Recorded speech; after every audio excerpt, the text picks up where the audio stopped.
Hello, I'm Isaac Hayes III, founder and CEO of Fanbase, and I'm here with a very important message. We are at a turning point in the Black community where we must have equity in the apps we use that scale to billions of dollars. But this time, we own the infrastructure, we own the culture, and we shape the future. And Fanbase is the future. Fanbase combines the free functionality of Instagram, TikTok, and YouTube into an all-in-one platform built for the evolution of social media and monetization. With over 1.4 million users, that's real proof that we are shifting the conversation of tech ownership and equity for creators. So right now, I want you to go to startengine.com/fanbase and invest today. The minimum to invest is $399. That gets you 60 shares of stock in Fanbase at $665 a share. This marks a turning point in Black ownership of social media. If we don't take this opportunity to own social media right now, we will always be customers to our own creations. And that can't go on. So once again, go to startengine.com/fanbase and invest today. We must own the platforms where our voices live, our stories matter, and where our culture drives the world. Thank you. Folks, Black Star Network is here. Hold no punches. I'm real revolutionary right now. Support this man, Black Media. He makes sure that our stories are told. Thank you for being the voice of Black America, Roland. Stay Black. I love y'all. All momentum we have now, we have to keep this going. The video looks phenomenal. See, there's a difference between Black Star Network and Black-owned media and something like CNN. You can't be Black-owned media and be scared. It's time to be smart. Bring your eyeballs home. You dig?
Today is Thursday, November 20th, 2025, coming up on Roland Martin Unfiltered, streaming live on the Black Star Network. The Labor Department just released the delayed September jobs report, which shows black women's unemployment skyrocketing to the highest since 2021. We'll talk about that with economist Morgan Harper. Also, ProPublica's investigation is exposing multiple women who died after being denied abortions, even with serious health risks. We'll talk to one of the reporters who worked on this story on black maternal health. In tonight's Crockett Chronicles, Congresswoman Jasmine Crockett calls out Donald Trump's administration's using federal power like an autocratic dictator would. No shock there. With the holidays coming fast, in our Black Star Marketplace segment is Christmas in Color, a brand bringing culture, joy, and representation to your holiday decor. Plus, the races. Nick Fuentes. Oh, the right's loving him. Are we shocked? We'll talk about that. Plus, why did a black member of Congress from North Carolina vote for a bill repealing D.C.'s effort to keep disruptive, thuggish cops off the police force? Yeah, I got something to say about that. It's time to bring the funk on Roland Martin Unfiltered on the Black Star Network. Let's go. He's got it. Whatever the biz, he's on it. Whatever it is, he's got the scoop, the fact, the find. And when it breaks, he's right on time and it's rolling. Best believe he's knowing. Putting it down from sports to news to politics. With entertainment just for kicks, he's rolling. It's on go, y'all. It's Roland Martin, yeah. Rolling with Roland now. He's funk, he's fresh, he's real, the best, you know he's Roland Martin now.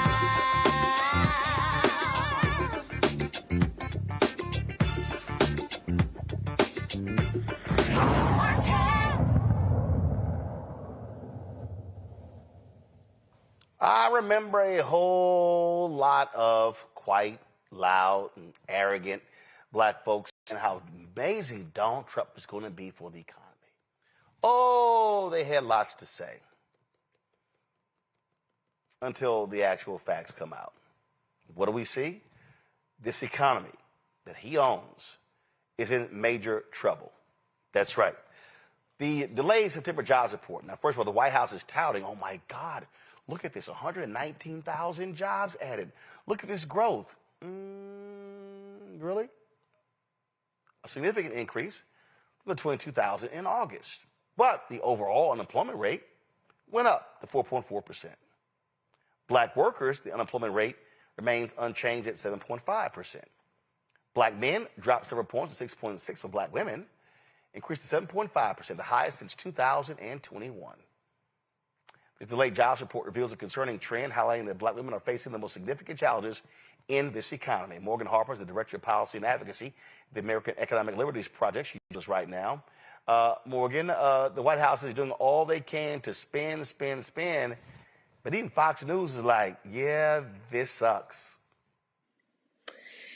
Yeah, the September number was higher than expected, like you said, Roland, but there were these downward adjustments that were made. And so actually overall, there's about 900,000 fewer jobs created throughout the year than was previously expected. So the average monthly is just a few tens of thousands of jobs, much lower than what we were seeing even a year ago. And I do think it's important, to go a little bit deeper here. I mean, we're seeing the uptick in black women unemployment. We've talked about that a little bit before. Not a surprise given some of the cuts that have been happening in the federal sector, where a lot of us have been employed and had stable jobs. And then when we look at the industries where the job growth is being driven right now, it is in leisure, restaurants, bars, and healthcare. And so we have to also think about the quality of those jobs. If we were talking about restaurants and bars, then not necessarily getting a guaranteed salary, not coming with the benefits, and that can lead to other effects in things like consumer spending. Another thing that I thought was interesting was the number of people that have college degrees that are also looking. We're starting to see an uptick there, and people that have college degrees that are not able to find jobs, including some young people. When we look at some of the sectors that are having layoffs, including the technology sector, that's likely to impact some folks in that category. And then also, we're talking about the tech sector and some of the areas where we're seeing job loss. It is in transportation, warehouses, where those have also been driving a lot of the job growth more recently. But overall, you're exactly right that the promise of this administration from campaign to inauguration and on has been that they're bringing back the manufacturing sector. And this is another month where we've seen an ongoing loss in manufacturing jobs. Yeah, I mean, and again, that they claim all these amazing things are going to happen, and it's not happening. And I don't know if you saw last night's show. I got a kick out of whiny ass Lawrence B. Jones on Fox News going, it's only been 9 months. I don't know how you can put all this on Trump. Well, Fox News sure as hell put it all on Biden. Yeah. Yeah. And, what's interesting is I don't know if you saw this press release that came out from the White House where they're touting all the accomplishments of the White House and how popular the accomplishments are. And it's, pointing to things like fewer foreign students at universities. And, we're starting to get beefing up border security. But then when you're asked to look at how people are feeling about the economy, that's the lowest result. And so it turns out, some of these immigration targets are not actually helping anyone's bottom line. And it'll be interesting to see, looking ahead to 26, how this all plays out. I don't know that the administration can count, or by extension, the Republican Party, a lot of folks that are going to be up. Is it going to matter some of these quote unquote cultural issues where they've been able to tout these so-called accomplishments when at the end of the day, these job numbers, the overall economic picture, and just how people are experiencing the economy right now is not very positive. And they're saying it when they're asked, and the polling is reflecting that. Well, that's one of the reasons why they have all of this spin. So they're trying everything to not talk about it. Even this, hang, shoot, execute Democrats. Look, Donald Trump is trying to throw everything out here to keep people not focused on his pathetic job when it comes to the economy. Yeah, and I'm going to point to another thing for us to continue to monitor here is the healthcare sector. This is where a lot of jobs have been created, but that's another area of a lot of sensitivity, vulnerability. So jobs are being created, but there's a lot of vertical integration in the industry, hospitals that are dependent on a lot of federal funds coming in that isn't necessarily guaranteed in this environment. And so that might not continue to drive that growth. And we're seeing, that the premiums are continuing to go up. Employers can't manage these costs. And that might also lead to a need to shed workforce or shed benefits, leading to other ripple effects in the economy for people if they have to go to the exchanges, should the exchanges continue to exist, if they're not getting employer-provided health care. So there's a lot of complexity here. I do think we're going to have to continue to look at health care. That's both immediate, just monitoring what's happening, but then also a discussion about what comes next. Because even in a world where the subsidies continue for the Affordable Care Act, these premiums are becoming unsustainable. Like I was saying, for a lot of employers, there's a lot of concentration of power where large companies that are on Wall Street are not necessarily focused on delivery of care or controlling costs, quite the opposite. And we've got to think through how to change those incentives to make sure that, yes, we continue to have a sector that's employing people, but also employing people to deliver medicine and care, not just reward shareholders. Well, it's going to be quite interesting to see how this plays out, and the economy is not getting better. There was I saw there was a front page. Do y'all have that front page of the Des Moines newspaper? I thought this was it was really interesting, Morgan, seeing this. I was this morning. I was looking at different stories or whatever, and I'm telling you, all these crying farmers, and they're sitting here. All upset. And again, they voted for this dude. This is the front page right here. The Des Moines Register, growing bankruptcies. More farmers seek help counseling as crops prices fall, expenses add up. Well, guess what? Y'all voted for this dude. Yeah, I am very, very curious how 26 is going to play out. And yeah, I mean, I'm going to point to the, this White House release. I mean, even the accomplishments that they're trying to convince people, when you have to put out a release to convince people that the economy is strong, that already suggests something is a bit awry. But, you know, they're pointing things like, you're going to get the best tax refund ever in a year. Wait for it, right? I think what we're hearing from a lot of these farmers is that they're in a day-to-day situation. It's not, they don't have a year. And so if people are really feeling these impacts so immediately, I would think that it's going to shift, you know, the electoral outcomes here, but only time will tell, I guess. Well, not only that, so I saw this video here. So now he's unleashing these raids on North Carolina. And this farmer in North Carolina said, this ain't going to turn out well. Check this out, Morgan. I own a farm in North Carolina, and I can tell you for a fact that these raids will not make our state more safe, but they will make it more expensive, and it will be a stain on all of us. In May, when we start harvesting strawberries after the toll of deportation raids and the psychological trauma inflicted on the Latino communities continue to fester, farms like us aren't going to have our usual labor. We've already been told there's going to be a shortage. I spoke with one farmer who's posted locally for jobs harvesting produce for 10 years, and he's never had a local person apply. He doesn't even know what he's going to do next year. The people being rounded up are hardworking individuals, not criminals, and the blunt force tactics are only meant to make people afraid. They're not targeted. They're biased against people who don't look like me. Many of the people affected are working on our farms, building our houses, constructing our roads. They're the hardest working people I know. They're humble and kind with actual family values. I believe a day of reckoning will come, but unfortunately not just for the people perpetuating this awful tragedy, but for us as a country for letting it happen. Have the day you voted for.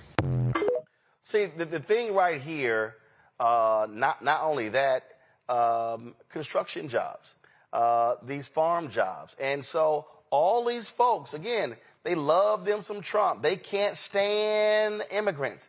They don't want, they trash and undocumented workers. Okay, you're now about to experience the thing you said you wanted. Well, yeah, and you know, if you're looking at like Ohio, for example, where I am, you have a state government that has completely disinvested in education of young people. And so they're not exactly building up some kind of like next generation workforce that is prepared to take on leadership in any of these sectors or be able to be employed in them. And then you're eliminating what has been filling these jobs. And look, I mean, I think we all agree we want Americans to be successful. We want Americans to be able to get good paying jobs, but y'all can't have it both ways. You know, it's like you're cutting what is the current labor force and you are not investing in people who actually live here, which you claim to be caring about. And that is just not going to add up. And so, it's a pretty depressing situation. I mean, there's no way to sugarcoat this. But I do think it's important for us, and I think I say it almost every time I come on, to just continue to try to get the facts out about what is happening on the ground. I mean, we had there's a small town here northeast of Columbus where, you know, the only restaurant in the town, more or less, was shut down, this taco shop, because of the raids. And that was the restaurant. That was employing people. That was where people were going for, you know, when they're trying to just like hang out for a little bit. They were also sponsoring sports teams and different community activities. And so at every level, this is all backwards.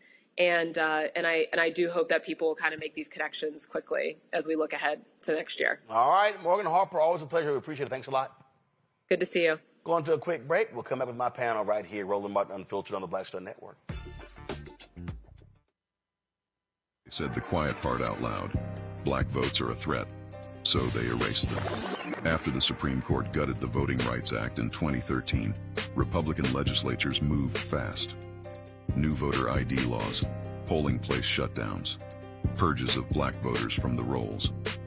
Trump's Justice Department didn't stop it, they joined in. In 2018, his DOJ backed Ohio's voter purge system, a scheme that disproportionately erased black voters. Their goal, erase black votes and political power. Yeah, that happened. These are the kinds of stories that we cover every day on Roland Martin Unfiltered. Subscribe on YouTube and download the Black Star Network app. Support fact-based independent journalism that centers African Americans and the issues that matter to our community.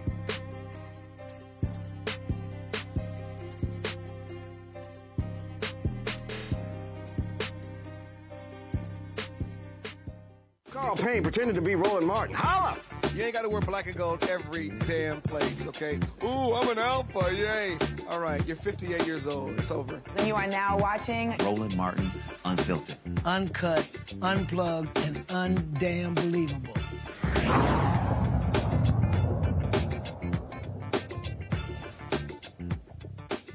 All right, folks, our panel, Reese Colbert, host of The Reese Colbert Show and creator of Am I Trippin' Game out of D.C.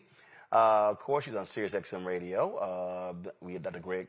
We're joined a little bit later by Dr. Greg Carr, Department of Afro-American Studies at Howard University. Joy Chaney, founder of Joy Strategies out of D.C. All right, let's get right into it. I have been cracking up laughing. I really have about the jobs report. And every time it comes out, because it was always hilarious to me, Reese, for 4 years, how Fox News was just apoplectic. And they just could not understand how great the economy was every single month of Biden-Harris. It was like every single month. They was like, oh, damn, another good jobs report. And it was just driving them crazy. Yeah. And now it's killing them, and they're trying to find some glimmer of hope when it comes to Donald Trump. Listen to this. I thought this was pretty funny. The unemployment rate going up to what is a cycle high of 4.44% if you look at the full number. And it's not good news, because if you look at, these are people entering the workforce, not so much. The way that the Bureau of Labor Statistics calculates this, they interpret the numbers as follows. They use a Census Bureau population estimate to inflate the survey sample size to the U.S. population size. So the number that they're using, the census number they're using for population growth, is based on a comprehensive population update that was done at the end of last year. Chris Lowe, the economist, adjusted for known border crossings and deportations now under President Trump. The actual numbers likely showed that half that number that was used in this calculation is reflected half that much labor force growth. So cut that labor force growth number in half. That is near zero employment growth in the household survey used to calculate the unemployment rate. So the unemployment rate an unemployment rate that is still 4.44%. That is the ratio in the sample. So it's like, if you adjust the calculation, it's not because of good news. And we also what happened in urban. It's just not good news, Reese. I'm shocked that Fox News is admitting that the Trump administration is cooking the books. This is a big reason why Donald Trump fired the statistician that is not typically a partisan position, so that he can get numbers in there that are more favorable to the story that he wants to tell. But it's important to note that these numbers are from September. We are days away from December, so we're not getting October numbers anytime soon. And I can only imagine what kind of carnage was done to the labor force because of the government shutdown, because of people having to pull back on spending and a number of things. There have been reports that seasonal hiring related to retail are much lower than they had been in prior years, even though there have been some strong numbers out from Walmart, and NVIDIA had a good earnings report. But there are a lot of warning signs in this economy. And the reality is this: all Donald Trump's funky ass had to do when he got in office was do nothing. The Biden-Harris economy was still chugging along. Yeah, it slowed down a little bit, but there was still job growth. All of the job losses that we're seeing, all of this massive disruption to the economy is because of Donald Trump's policies. It is because of his erratic tariff policies. It's because businesses had no idea what to expect from one day to the next, and so they stopped hiring, which is reflected in the stagnant job hiring numbers. People stay put in their jobs, even if their jobs suck and they don't want to do that. People are having a hard time who are long-term unemployed, and prices are up. Inflation is up. So all of these errors that we're finding in the economy are unforced errors, and they are deliberate policy from this administration. And so Donald Trump can say whatever the hell he wants to say about this new word, affordability, or groceries is a new word, or whatever the word he's discovering because he's an out-of-touch billionaire. But you can't gaslight the American people on what they feel. And that's why even though Dems and all their flaws and their poor perception from the general public are kicking Republicans' ass on the generic ballot in 2026. Well, see, Joy, here's the thing that I think that people have to understand. It's very simple. Those who are in charge will get the blame or the credit. Simple as that. That's you're going to get blame or credit. Democrats, and what's interesting is that the White House is trying to do the exact same thing the Biden White House did, telling people it's not as bad as they think it is. People are like, no, it is. And this is the thing that I have long said, and I said this when Biden and Harris were there, that all of these people who are out here, they were expecting this snapback economy. They were like, it was as if COVID never existed. So they were complaining about inflation. They were complaining about prices. They were blaming, well, what can you do about it? Knowing full well the president actually can't. Well, there were moves made by Biden that actually were smart when it came to gas, strategic oil reserve, all those different things, but got no credit for it. But here you have Mr. Oh, I can save the world. On day one, everything is going to change. Everything will be fixed. Day one. And these idiots actually believed him. They said, oh, day one, he's going to end the Ukraine-Russian war. Day one, he's going to end Israel and Hamas fighting in Gaza. Oh, day one, he's going to lower everything. And so they fell for it. Now, all of a sudden, they realize, damn, these tariffs are kicking our ass. So all of these people, and that's why I'm just sitting back, I got thoughts and prayers. All of these farmers who are complaining, don't look at us. Y'all voted for his ass. These folks in North Carolina, they are about to learn what's going to happen when all these places are getting raided. It was a country club that went off because ICE came onto their property trying to snatch folks and hadn't talked to anybody. And so all this stuff is going on. Then you got people like that fool out of Ohio, Jim Jordan, who posted this here. Doesn't it seem like Democrats would rather see President Trump fail than America succeed? I swear, Joy, for 4 years, that's all I heard Republicans want. They wanted the economy to crater. They kept predicting a recession for 4 years, every single week for 4 years, and it never happened. That's right. And we actually know that when Mitch McConnell was leader of the Senate and Donald Trump was coming in, he not only was betting on President Obama failing, he was waiting for it and trying to orchestrate it because they thought that was in their political interest. So, of course, Jim Jordan is telling on himself. No, I'm sorry. So you meant, okay, no, that was when Obama was elected president in 2009. Yeah, that's what I mean. Yeah, not Trump. Not Trump. Not Trump. I'm saying Obama. When he was elected, the Republicans were very open. So Jim, what he's doing is reflecting what is the Republican strategy. When Democrats are in office, we always are pulling for the American people. In this case, Reese is right. If Donald Trump failed, we probably would succeed. We had a stronger economy when he came in office than we have today. And I think we talk about the results of this economic downturn, but we don't talk about why. Roland does, which is great, but we got to dig deeper into it. It is because of the tariffs. It is because of the instability he has created in the market.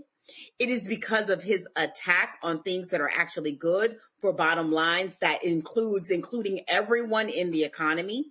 It is his immigration raids, which has created destabilization in the housing market, in other markets around the country, in the farming market, etc.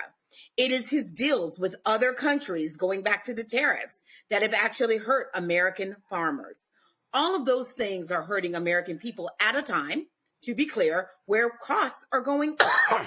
In due part to tariffs, in due part to destabilization in the in the healthcare market. right? Jobs are being lost. So fewer jobs at a time where there's higher costs. This is Donald Trump. And instability. Instability is not good for business. It means that they can't plan for the future.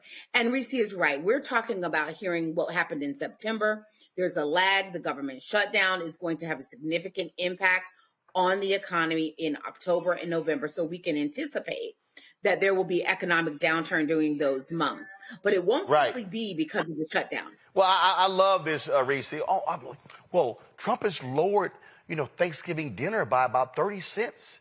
I mean, they are trying everything in the world. So, I mean, here's my whole deal. Hey, suck it up. Y'all said this man was brilliant on the economy. Oh, he was polling way higher than Vice President Kamala Harris on the economy. Okay, let's see your magic. Nah, it was a con. The con man conned the fools again. He didn't con black women. He didn't con black men. He conned everybody else. Right. Well, I remember one of the examples that they used to try to say that, Thanksgiving dinner is cheaper was a Walmart basket, where the Walmart basket had fewer items this year than it did in the last year's basket. And so if you try to manipulate, which is what this administration always does, they try to manipulate the data, they just make numbers up, then maybe you could kind of figure out a way to make Thanksgiving cheaper. But the reality is that prices are up. It is high as shit to get groceries, okay? So maybe it's going to be cheaper because you're going to have less sides, or we're going to have a little bit less turkey or less ham, whatever situation may be. People making substitutes might make it cheaper, but you cannot convince people what people spend. People know what their budgets are. People know how much money they have left over after they go to the grocery store, after they go to McDonald's, or what's the little in between Olive Garden where the rich folks and the poor folks can all have a little nice meal out. So it's not going to work trying to tell people that things don't cost as much when people know damn well what it costs. And so, I think it's desperate, and it just shows that they're unserious about really tackling the issues that we need them to tackle. And it doesn't help, Reese, when your dumbass tariffs and with no strategy, no plan, nothing. It's just completely haphazard. That has played a crucial role also in all of this uncertainty. And he's just kind of like, well, let's see. Whoever gives me a gold-plated, so whatever, I'll lower your tariffs. I mean, it's been a joke. And the Republicans are just sitting here going, okay, go right ahead, Donald. Go ahead. Do whatever you want. Yeah, can I just real quick say on that, go ahead. The thing about it is with tariffs is that they have tariffed every single country practically in this world.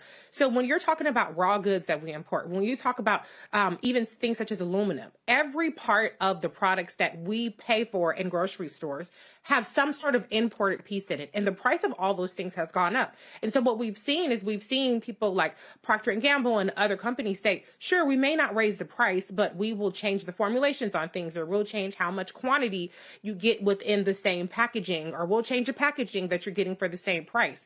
And so, yes, they have, through these tariffs, not only raised the price of every component of the supply chain, but they've also weakened the economies of scales that we get, because we don't have as wide a market for our businesses to sell to. And so, whereas they would normally be able to save because they are, producing much more that they get to export, a lot of these export markets have been closed off. So every single step of the economic chain, every step of the supply chain, whether we're importing or exporting, has been adversely impacted by this administration. And as Joy said, that instability is a big reason why we're seeing even more chaos. Because if you know that, well, today the tariff is 50%, but maybe somebody would scratch Donald Trump's back, throw him a cheeseburger, and it'll be 35% next week, then people are going to wait it out. They're going to wait out what they do in terms of capital expenditures. They're going to wait out what they do in terms of inventory. They're going to wait out what they do in terms of hiring and firing. And so that stagnation is really showing up in all of the numbers that we're seeing, and it's costing Americans a lot more at the grocery store. And plus, we know all he's doing is lying his ass off, Joy. Saudi Arabia, they're going to invest $1 trillion to the American economy. The entire gross domestic product of Saudi Arabia is $1.1 trillion. Exactly. Dude, stop it. I mean, so he's lied about the Japanese. He's lied about, I mean, he just lies. And, massive investment. Yeah, we cut a deal where they're going to give us billions and I get to decide how it's going to be spent in the United States. And then the country's like, no, we didn't. They ain't what we talked about. I mean, I keep telling everybody, he lies about lies. He lies about lies, and then when he can't lie anymore, he just cuts off the data. He says, no more. We're not even going to report anymore. I have Republicans who are also saying, I don't know that we're ever going to get data. And look, everyone out here has common sense. If that data was good, he wouldn't be making it up. He would be out there flying it high. He is not, because it's bad data. And he understands that, and the best thing to do is to not report it in his case. And with respect to any investments that are coming from other countries, we can be assured that they are investments that will go to the top percenters in the American economy, that the American people will never see it. To be clear, what economists are saying right now is we have all the indications that we've had the greatest job loss since the Great Depression, that's what could be on the other side in the new year and in coming years under Donald Trump for us. That's what they are saying when you're looking at historical data and patterns. That is a real concern. And Donald Trump doesn't seem to be making any changes to make that different. So he might float things out there like, I'm going to give you a check or I'm going to give you that. But my goodness, a one-time check? What does that mean for your long-term generational wealth? Nothing. Well, first of all, he can't. Everyone understands that, and that's never going to happen because it's illegal. He also, so those things.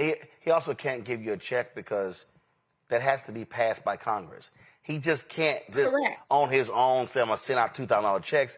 No, that has to be passed by the House and the Senate. So, but again, the idiots fall for it and they go, oh my God, Donald is great. He's going to send us $2,000.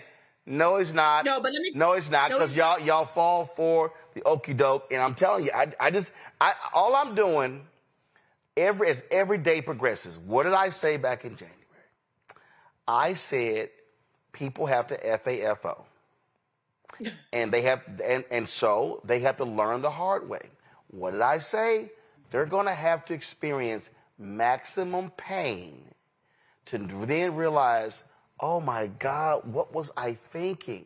And so that's why I'm sorry. I have no feelings if you're Muslim in Dearborn, Michigan, and you're pissed off that the racist right wing is protesting Muslims in Dearborn, Michigan, and y'all think that voting for Trump gave you cover. I don't. I don't have any feelings for farmers in Nebraska and Iowa and Wisconsin and Pennsylvania and North Carolina and Georgia that vote in Michigan that voted for Trump. I don't. If y'all are going bankrupt, I'm sorry. I don't have anything for you because y'all voted for him. If you're Latino and you're Cuban and you're Venezuelan and I'm sorry, y'all about to get deported and he's sitting here removing your legal status, sorry. Bottom line is your fellow countrymen and women who were voters, they voted for this. So the people who are experiencing massive amounts of pain, I feel nothing for them. I don't. Because this is what they voted for. And every time they say, oh, no, I voted for this, not this. No, when you vote, it's not a buffet. You're not a Golden Corral. You don't get to pick and choose what I voted for. Nope. You vote for all of it, whether it's good or bad. So I'm like, sorry, suck it up. And I gotta go to a quick break. And we come back. Right. We got to deal with this here. Republicans repealing a D.C. law, including keeping thuggish cops off the force. And a CBC member voted for it. I'm talking about it next. You're watching Roland Unfiltered on the Black Star Network. Support the work that we do. Join our Brina Funk fan club. You want to give via Cash App, use a Stripe QR code. You see it right here, bottom left-hand corner. That's for also credit cards, PayPal, R. Martin Unfiltered, Venmo, RM Unfiltered, Zelle, Roland at RolandSMartin.com. Roland at RolandMartinUnfiltered.com. Check the money order. Make it payable to Roland Martin Unfiltered. P.O. Box 57196, Washington, D.C. 20037-0196. Back in a moment. If in this country right now you have people get up in the morning and the only thing they can think about is how many people they can hurt, and they got the power, that's a time for mourning. For better or worse, what makes America special, it's that legal system that's supposed to protect minorities from the tyranny of the majority. We are at a point of a moral emergency. We must raise a voice of outrage. We must raise a voice of compassion. And we must raise a voice of unity. We are not in a crisis of party versus party. We are in a crisis of civilization, a human rights crisis, and a crisis of democracy itself.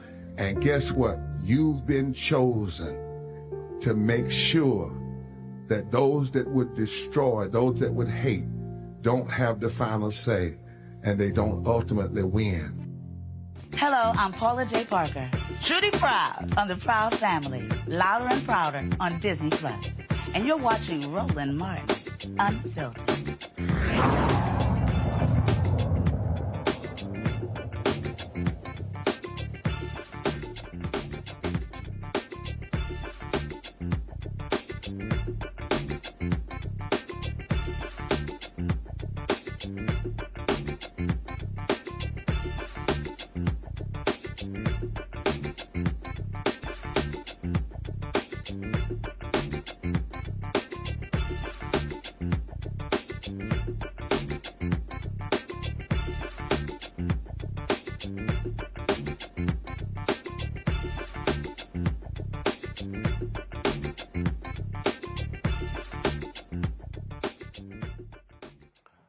House Republicans pushed through 2 bills on Wednesday aimed squarely at rolling back D.C.'s recent justice and policing reforms. The first, called the District of Columbia Cash Bail Reform Act, sponsored by Representative Elise Stefanik, would scrap D.C.'s no cash bail system. Instead, it brings back cash bail, meaning your freedom depends on whether you can afford to pay it. It also aligns with Donald Trump's August executive order to end cashless bail nationwide. The second bill, the Clean D.C. Act, sponsored by Congressman Andrew Clyde, aims at the city's police reforms. Things like limits on chokeholds, stricter body cam rules, and new accountability standards. Republicans say those changes helped fuel last year's spike in crime. No proof, of course, to back it up. 20 Democrats voted for the Clean D.C. Act. They are Henry Cuellar out of Texas, Don Davis out of North Carolina, Laura Gillen out of New York, Jared Golden out of Maine, Maggie Goodlander out of New Hampshire, Josh Gottheimer out of New Jersey, Adam Gray out of California, Marcy Kaptur out of Ohio, Susie Lee out of Nevada, Dave Min out of California, Jimmy Panetta out of California, Chris Pappas out of New Hampshire, Marie Glucia de Camp Perez out of Washington State, Josh Riley out of New York, Patrick Ryan out of New York, Kim Schreier out of Washington, Eric Sorensen out of Illinois, Thomas Asiozi out of New York, Eugene Vindman out of Virginia, George Whitesides out of California. So 20 Democrats, 1 CBC member. Now, Congressman Don Davis comes from a +2 red district. They've gerrymandered his seat to gerrymander him out. So here's my question to Congressman Don Davis. I need you to explain to the people. You're not from D.C. So let me be real clear. Don Davis represents North Carolina. There are no constituents of Don Davis or any of these Democrats in Washington, D.C. But I'm going to need them to explain to me, why in the hell would you vote for a bill that's there to protect citizens? Explain to me the logic behind this. We reached out to his office, no response. I text him, no response. But this is the kind of crap Republicans do because Congress has oversight over D.C. With Republicans in charge, they can do whatever they want. And these 20 Democrats should be challenged on that.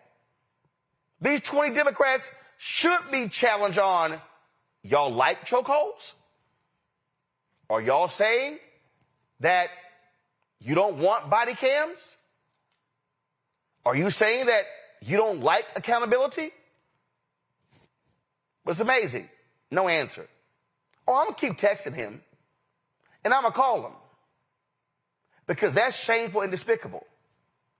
And these 20 Democrats and Republicans should be called out because they clearly don't give a damn about the residents. Reese? Yeah, I mean, it's no surprise that a bunch of white Democrats don't give a damn about police brutality. Much of these things are the same topic of that racial reckoning that we had in 2020 around George Floyd and Ahmaud Arbery and Breonna Taylor. So this is a slap in the face. It's a slap in the face to the blood that was spilled and to the protest movement that really got some tangible gains. But it's also a slap in the face to the autonomy and self-governance of residents of D.C., most of whom are Black. And so it's just arrogance, and it's stupid. It's stupid, and it's cowardice because Democrats these Democrats, there were obviously hundreds of Democrats that didn't vote this way, but you have a segment of Democrats that are too afraid to ever appear to be anything other than bowing down and capitulating to the police force. And so, yeah, Don Davis, that's disgraceful. At a minimum, stay out of DC's business. Hello. So yeah, I don't understand what that is. He's new to Congress, getting there in 2023.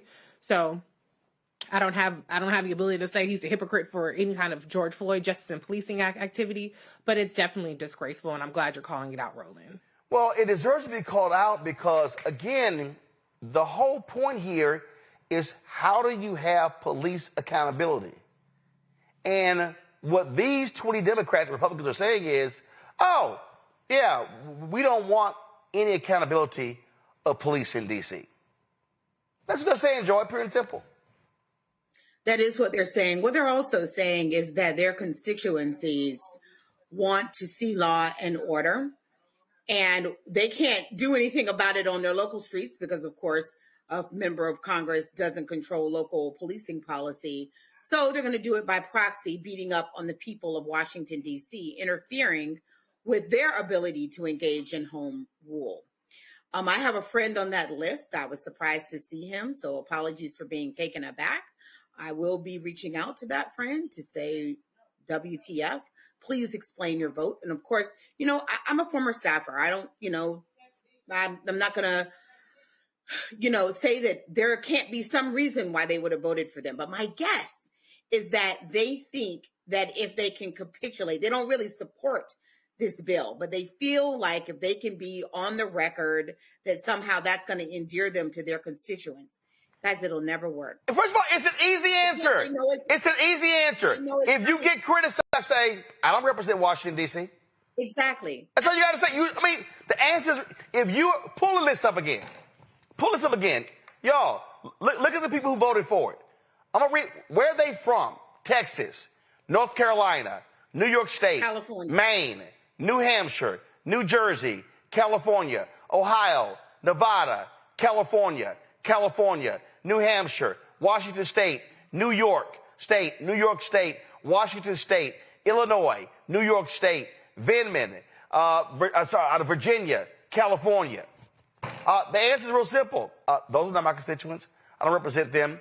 And the bottom line is, so go to my iPad. This is from WJLA. The law that was passed, y'all, it now goes to the Senate.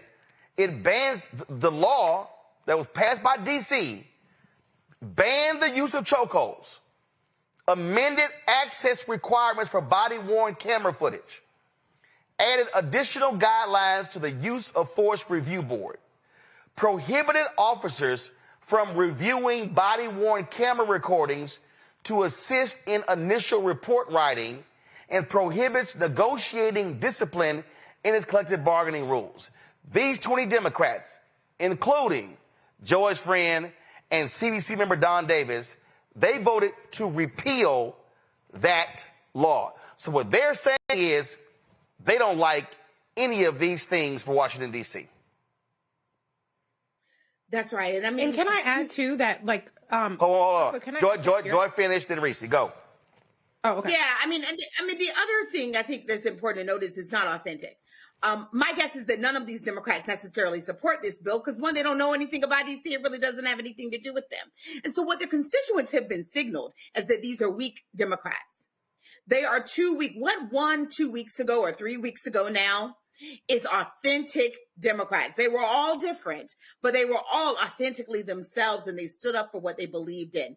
This is old Democratic politics where we do things that are contrived and that people know we don't believe in because we think it's going to benefit us with people who don't even like us. In the case of Don Davis, they're getting rid of him. Yeah. So why would he support them? How would that even benefit him? It is stupid. The chairman of the D.C. Police Union, Reese, said, H.R. 55107 is the clean break we need to restore common sense policing and reduce crime in the district.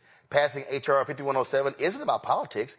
It's about giving our officers the tools, protections, and respect they need to protect the public. Our city cannot afford another day of this failed experiment. He earlier said that, that's why experienced officers were retiring. No, they were retiring because they can't stand more accountability, Reese. Right. That's what it is. But let me add that Jared Golden, who's one of the representatives who voted for this, he's retiring from elected office. And so I believe that some of this is about the fact that these white Democrats, let's be honest, believe in the idea that cops should have much more authority to abuse Black people. That's what it boils down to. Jared Golden is in Maine. Okay. The other one, Gustin Camp or Marie, whatever, she always sticking her nose in somebody who ain't Black business all the way over there in Washington. A lot of these Democrats do actually agree with the language of this and agree with giving cops the authority to do whatever the hell they want to do, knowing that the victims of police brutality, knowing that the victims of police corruption are not very likely to be people that look like them and their constituents. Absolutely. All right, folks. Let's go to Florida. South Florida Congresswoman Sheila Sherfilis McCormick is speaking out after she was indicted for stealing $5 million in federal disaster relief funds and laundering the money to finance her 2021 congressional campaign. The Justice Department alleges Sherfilis McCormick and her brother funneled an overpayment from a FEMA COVID-19 vaccination contract through multiple accounts to hide its source. A significant portion was then funneled into her campaign through straw donor schemes. Sherfilis McCormick called the charges baseless. Everyday people who... Well, it's an unjust indictment, and it seems like these intimidation tactics have been pervasive. We spent all week seeing different members getting censured, all in hopes of intimidating and kind of distracting from the Epstein files. And I look forward to my day in court so I can prove myself and actually state the truth. But if this is what Congress is becoming, where they're always trying to intimidate you, scare tactics, especially attacking minorities, Black and brown people, then we're going to have to keep fighting for the district. And everybody has been giving me so much support, and we're going to keep fighting until the district gets what it needs, which is fair prices, housing, and fair representation of Congress. So thank you so much. What's your response to the calls from some of your colleagues to step down or resign? They didn't elect me. It was my district, and so we'll keep fighting for the people and keep working like we're doing now until they get what they need. So we're here for the people. So the only people who elected me should make that decision. Thank you so much. Republican Representative Greg Stoops said he plans to file a motion to censure her. Democratic leader Hakeem Jeffries released this statement saying Sheila Sherfilis McCormick has proudly represented the people of Palm Beach and Broward County since 2022. Consistent with the United States Constitution, she's entitled to her day in court and the presumption of innocence. Pursuant to the rules of the House Democratic Caucus, Congresswoman Sherfilis McCormick will take leave from her position as ranking member on the Foreign Affairs Committee's subcommittee on the Middle East and North Africa while this matter is ongoing. Reese, thoughts? This don't look good. But you know, the presumption of innocent until proven guilty, child. And I'm not going to defend any of this. I will say that I don't trust the Trump DOJ. I will say that they have clearly targeted and weaponized the DOJ in terms of their prosecution. But this is very specific and, financial crimes. So Hopefully homegirl is innocent. They would just put it like that. Because this, nobody is getting a free pass and nobody's getting a blind eye under Donald Trump. So cross your T's and dot your I's, okay? This actually, Joy, has been under investigation for some time. And in fact, if you actually look at, this is the statement, the press release. It mentions her brother, Edwin Sherfless, 51. It also said the indictment further alleges that Sherfless McCormick and Nadege LeBlanc, 46 of Miramar, arranged additional contributions using straw donors. The indictment also charges Sherfless McCormick and her 2021 tax preparer, David Spencer, with conspiring to file a false federal tax return. So there are multiple individuals who are being targeted. If convicted, Sherfless McCormick faces up to 53 years in prison. Edwin Sherfless faces up to 35 years in prison. LeBlanc, 10 years. Spencer, up to 33 years. Joy? Yeah, I mean, look, we're going to find out what happens here. I don't jump to conclusions. You're innocent until proven guilty. That's the case always, even with Donald Trump. He has been proven guilty. That's the crimes. Those are the crimes that I'm most interested in, the crimes that he is committing and that he's been accused of and the members of his administration have been accused of, because they're the ones that really hurt the most Americans. But yeah, absolutely. If someone has engaged in a crime where they are siphoning off federal funds, engaging in something that ultimately hurts their local community and abuses taxpayer dollars, absolutely, I want them fully prosecuted. And I want them to also have the ability to fully adjudicate and defend themselves in court. That's what's going to happen. Hakeem Jeffries is saying it right. Let's follow the House rules and let's go forward. I wish for her that she gets real serious. She seems to be serious. Don't make it about politics. Make it about defending yourself and do what you need to do in order to continue to represent your constituents during this time. I don't believe that anyone should necessarily resign. I think that you ought to continue to fight as you defend charges, and we ought to give her the room to do that. This is the NPR story. It says in December 2024, a Florida state agency sued a company owned by Sherfless McCormick's family, saying it overcharged the state by nearly $5.8 million for work done during the pandemic and wouldn't give the money back. The Florida Division of Emergency Management said it made a series of overpayments to Trinity Healthcare Services after hiring it in 2021 to register people for COVID-19 vaccinations. The agency says it discovered the problem after a single $5 million overpayment drew attention. Sherfless McCormick was the CEO of Trinity at the time. The Office of Congressional Ethics said in a January report that Sherfless McCormick's income in 2021 was more than $6 million higher than in 2020, driven by nearly $5.75 million in consulting and profit-sharing fees received from Trinity Healthcare Services. In July, the House Ethics Committee unanimously voted to reauthorize an investigative subcommittee to examine allegations involving Sherfless McCormick. So we will tell you what happens next with this story. All right, y'all, we come back. ProPublica has a great story talking about women who have lost their lives because of these strict abortion laws, and also how black women are being adversely impacted as well. We'll talk about that. Talk about Nick Fuentes. It's a lot of stuff I want to get to and deal with. And so y'all know we are absolutely always ready to bring the funk right here on Roland Martin Unfiltered on the Black Star Network. Don't forget, support the work that we do. Also, we're going to hear from Ryan Coogler today. Chadwick Boseman got a star on the Hollywood Walk of Fame. Folks, if you want to support the work that we do, join our Bring the Funk fan club. If you want to give via Cash App, use the Stripe QR code. You see it right here, bottom left-hand corner. That can also be used for credit cards. PayPal is R Martin Unfiltered. Venmo is RM Unfiltered. Zelle, Roland at RolandSMartin.com. Roland at RolandMartinUnfiltered.com. Checks and money order. Make it payable to Roland Martin Unfiltered. P.O. Box 57196, Washington, D.C. 20037-0196. Back in a moment. Next on the Black Table with me, Greg Carr. Our legal roundtable is back in session as we look at yet another potential landmark case being considered by the United States Supreme Court. This one is called 303 Creative versus Alennis, and may be the most important and far-reaching First Amendment, that is freedom of speech, case of our time. It could, depending on how the court rules, open the door for a return of Jim Crow segregation laws. It's true. If you say we can discriminate against one, you're saying we can discriminate against all. That's on the next Black Tape. Don't miss it. Right here on the Black Star Network. Hi, I am Tommy Davidson. I play Oscar on Proud Family, Louder and Prouder. I don't play Sammy, but I could. Or I don't play Obama, but I could. I don't do Stallone, but I could do all that. And I am here with Roland Martin on Unfiltered.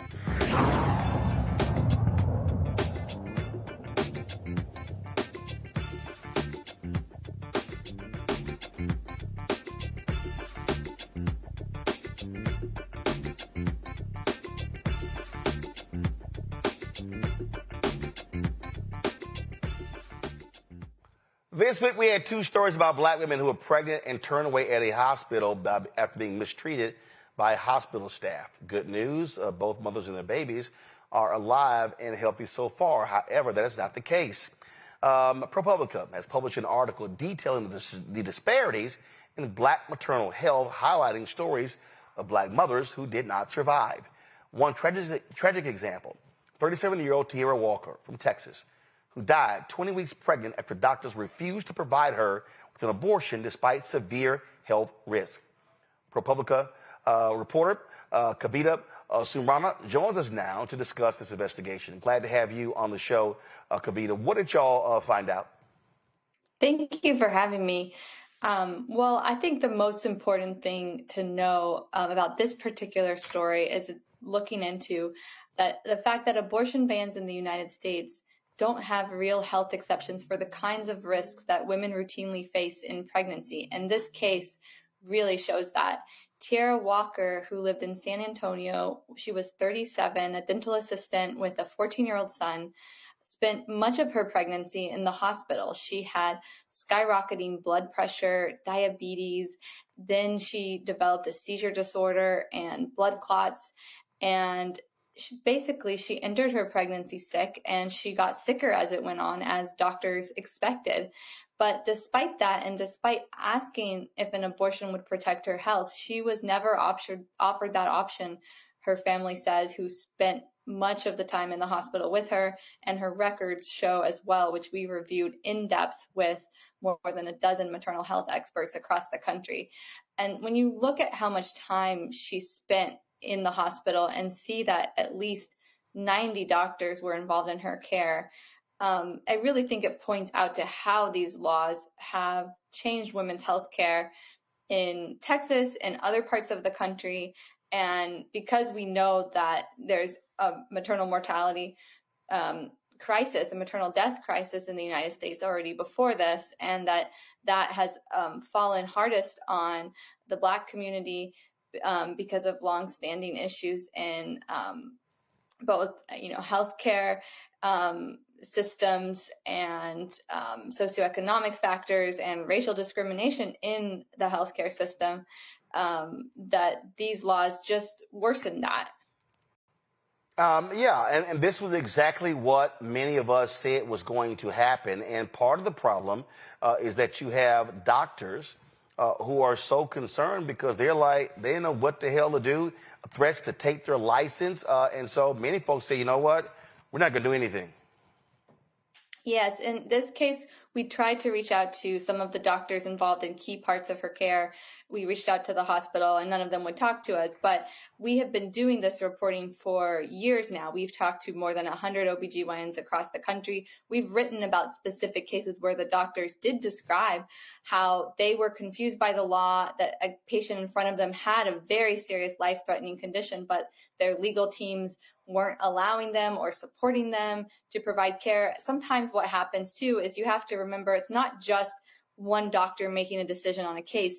These doctors have to work with a whole staff, and especially when a procedure is complicated. So there's a lawsuit going on right now in Texas of a woman who it was written in her records that she needed a life-saving abortion because she had end-stage renal disease, but they couldn't find an anesthesiologist who would participate in the care. So the doctors were ready to, but one doctor who was key wouldn't, or sometimes you hear it's nurses, they can't find a nurse who will help. So, these laws, even when there's misinformation about them, really get in the way of care and even talking about counts, because that's what stands out in this case with Tiara, is that no one was even talking to her about it. She was trying, her family who was with her says she was trying to ask and advocate for herself and ask, would it be safer for me to end this pregnancy so I can be here for my son? And they feel that she was dismissed and told over and over, your pregnancy is healthy and we're just going to work on getting your health under control. But her health never got under control. And at 20 weeks, she died of preeclampsia. Yeah, and again, this woman's dead. And let's be real clear. Texas Republican lawmakers, they don't give a damn. We always try to reach out to the lawmakers who've written these laws. And actually the legislature had made a small change to the exception in their law this past year. So we reached out to them to ask, that exception or the language was not in effect when Tiara Walker's case happened last year. Do they think it would change the outcome for a patient with similar conditions going into pregnancy, again, with uncontrolled blood pressure, diabetes, and a seizure disorder? Is that what they intended with this law? Because doctors who've spoken to us, they're not sure if their hospitals will support them. And you would think it would be an easy answer to respond to, but we only heard back from one Democratic state senator who just told us that she had pushed for a clear health exception, but her Republican colleagues, they listen to the far right of their base that really doesn't want to see any exceptions in these laws. I think that's something important to point out, that at every step, not just in Texas, but in other states that have these laws on the books, the anti-abortion activists who have basically written them and supported them, they really fight back against any effort to create a health risk exception. There are exceptions called for the life of the mother, but they're written in ways that are supposed to be for emergencies or extremely narrow. And when anyone tries to say, why isn't there one for just a high-risk pregnancy? That's what so many women in America face. They go into pregnancy with underlying chronic conditions, or they may develop them in pregnancy. They've fought back and they've won. Questions from the panel. Joy, you first. Well, first of all, thank you so much for doing this story. What is the family planning to do in terms of a lawsuit, right?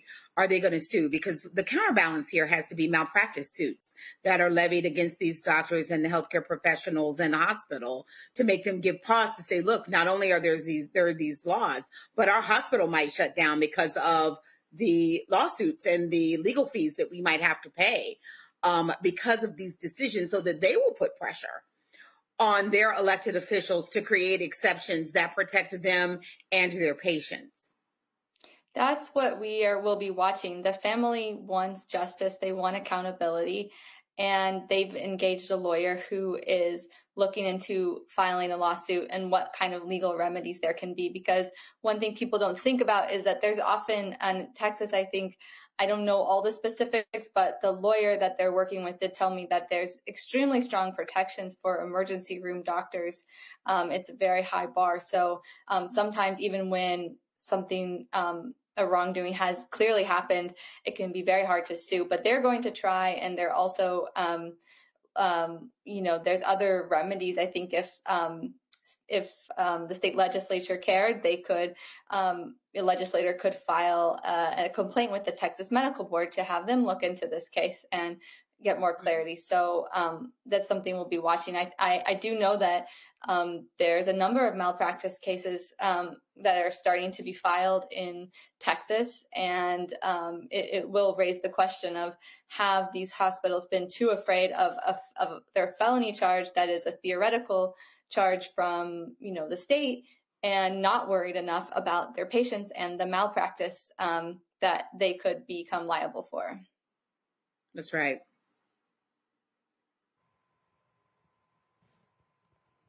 Reese? Thank you for being here. I'm curious, how public is data around issues of maternal or infant mortality in these states that have abortion ban, is there a way, do you find that it's more prominent in particular hospitals, or is it particular providers? You mentioned that one of the subjects had 90 doctors see her over the course of her hospitalization. So I'm just curious if mothers could potentially protect themselves by accessing data that shows where this problem is more pronounced, or if you found that it's more so statewide as opposed to concentrated in particular areas. I'm glad you asked that question, because that's one of the reasons we started doing this work at ProPublica, and you can read a lot more of it at our website, ProPublica.org, because we learned that yes, while states do have maternal mortality review committees, they're years behind often in their reports, and they often don't report in a kind of granular detail that could be helpful for people in making decisions about their care, like you say. And they're not looking specifically into the impact of these very laws that their state legislatures passed, which are some of the biggest changes to maternal health policy in 50 years. They're not looking into that. In fact, in Texas, they specifically by statute are barred from reviewing any case that involves an abortion procedure. And that can even be for a miscarriage that just used a procedure that they associate with abortion. They're just not going to even look at that case, which is really leaves out an important part of the picture. So that's why we have started to do this kind of painstaking work where we try to go and get the death records, autopsy records. In some states like Texas, that's going county by county to request records, and it's only a sliver of them. It's not the full data. And then we reach out to families and we try to ask if we can look at the case more closely, get hospital records with their help, and then review them with experts. And so even some families just don't want to look into that. So we only are seeing a small slice of these cases. But I think one of the cases that currently has a malpractice case that I referenced earlier, where an anesthesiologist wouldn't participate in her care, this woman ended up getting an advocacy organization called If, When, How to call the hospital on her behalf and threaten legal action. And that's how she ultimately got this life-saving abortion, according to the complaint in her lawsuit. So yes, we do have a guide on our website at ProPublica.org that's about some of the questions that patients who live in these states can ask their medical providers and what they can try to do to know if a hospital provides, or a provider would provide a DNC, for example, or a DNE, and what their policies are.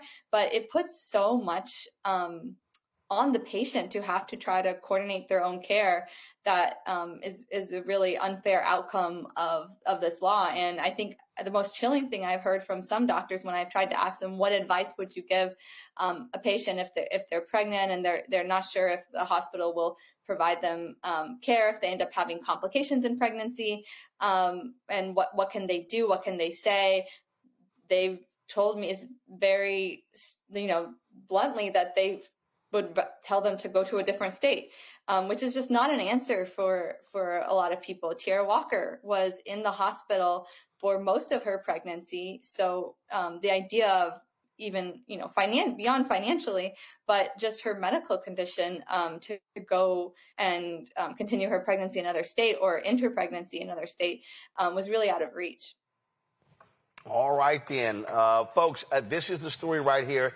Ticking time bomb. A pregnant mother kept getting sicker. She died after she couldn't get an abortion in Texas. Kavita, Serena, Lizzie Presser, the reporters on that. And so we appreciate it. Thank you so very much. Great story, and thanks for the coverage. Thank you so much for having me. And like I said, we have a lot of resources and more reporting on this important topic and data at ProPublica. All right. We appreciate it. Thanks a lot. All right, folks, going to a break. We come back. Crockett Chronicles, right here on Roland Martin Unfiltered on the Black Star Network. This week on A Balanced Life with Dr. Jackie, are you looking for clarity on your believer's journey? Are you finding it difficult to really find your lane and stay in your place? Do you think that you have what it takes to build a sense of community even in these difficult times, knowing that God has got your back? Well, this week on A Balanced Life with Dr. Jackie, we're talking about just those things. I have the courage to walk through this tough season, because they're going to come. You meet the friends that have a belief system like yours. A Believer's Journey this week on A Balanced Life with Dr. Jackie on Black Star Network.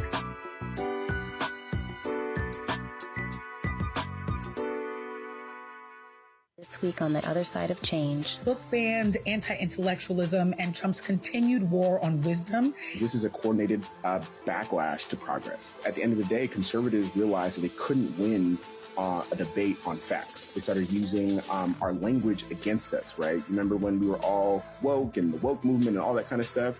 Now everything is anti-woke, right? When we were talking about including diversity, equity, inclusion, and higher education, now it's anti-DEI. All this are efforts to suppress the truth because truth empowers people. You're watching The Other Side of Change only on the Black Star Network. Next on the Black Table with me, Greg Carr. Our legal roundtable is back in session as we look at yet another potential landmark case being considered by the United States Supreme Court. This one is called 303 Creative versus Alennis, and may be the most important and far-reaching First Amendment, that is freedom of speech, case of our time. It could, depending on how the court rules, open the door for a return of Jim Crow segregation laws. It's true. If you say we can discriminate against one, you're saying we can discriminate against all. That's on the next Black Table. Don't miss it. Right here on the Black Star Network. Hatred on the streets, a horrific scene, a white nationalist rally that descended into deadly violence. White people are losing their damn minds. As an angry pro-Trump mob storms the U.S. Capitol, we're about to see the rise of what I call white minority resistance. We have seen white folks in this country who simply cannot tolerate black folks voting. I think what we're seeing is the inevitable result of violent denial. This is part of American history. Every time that people of color have made progress, whether real or symbolic, there has been what Carol Anderson at Emory University calls white rage as a backlash. This is the rise of the Proud Boys and the Boogaloo Boys. America, there's going to be more of this. Here's all the Proud Boys, guys. This country is getting increasingly racist in its behaviors and its attitudes because of the fear of white people. The fear that they're taking our jobs, they're taking our resources, they're taking our women. This is white fear.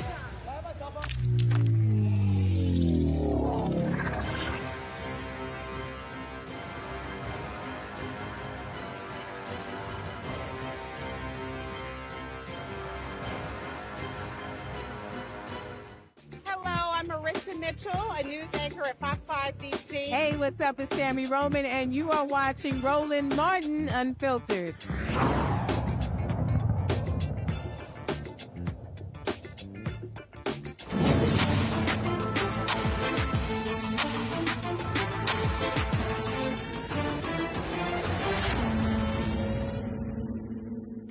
Congresswoman Jasmine Crockett on the House Judiciary Committee went off on the twice impeached, criminally convicted felon-in-chief, Donald Trump. Watch. Since January, Donald Trump has used the full power of the federal government to attack Americans in cities across the country. In Donald Trump's America, you are at increased risk of experiencing militaristic operations in your home, increased risk of being subject to detainment by mass thugs and wannabe vigilantes, increased risk of suffering injuries due to reckless and illegal acts by rogue federal agents, increased risk of being deported to foreign nations even if you are an American citizen, and you're at an increased risk of being targeted by federal government for criticizing the president and his friends. Congressional Republicans have completely abandoned their Article I powers and have exchanged their responsibility to their constituents with fealty to the president. They have allowed the president to morph federal agencies into instruments of autocracy. And as a result, the president has been able to ignore federal law, disregard court orders, and implement the largest pay-for-play scheme in American history. The White House, well, what's left of it anyway, is literally up for sale. The federal courts have characterized this presidency as, quote, lawless. In fact, when ruling against illegal acts committed by the administration, a Republican-appointed federal judge stated, quote, "The court cannot imagine how the public interest might be served by permitting federal officials to flaunt the very laws they have sworn to enforce."